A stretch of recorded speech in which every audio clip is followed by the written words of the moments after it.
ان کو یہ نہیں معلوم کہ رسول اللہ صلی اللہ علیہ وسلم نے جب ریاست مدینہ قائم کی، یہودیوں کو مدینہ سے نکالا، یہودیوں کو خیبر سے نکالا، اور آپ نے امت مسلمہ کو حکم دیا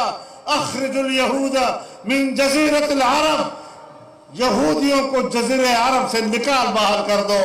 میرے آقا نے تو یہودیوں کو جزیرۃ العرب سے باہر نکالنے کا حکم دیا تھا، اور آپ ان کو واپس جزیرۃ العرب میں لانے کی بات کر رہے ہیں۔ کہتے ہیں کہ عرب دنیا نے تو ان کو تسلیم کر لیا،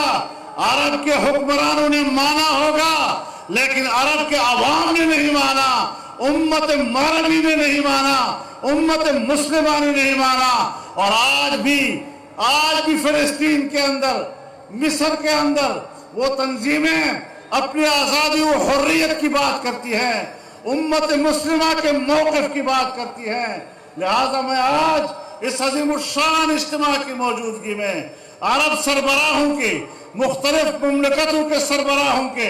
ان فیصلوں کو کہ جس کے تحت انہوں نے اسرائیل کو تسلیم کیا ہے، ہم بھی ان کو مسترد کرتے ہیں، اور پاکستان کا حکمران بھول جائے یہ بات کہ ہم زندہ رہیں گے اور پاکستان کے دفتروں پر اسرائیل کا پرچم لہرائے گا۔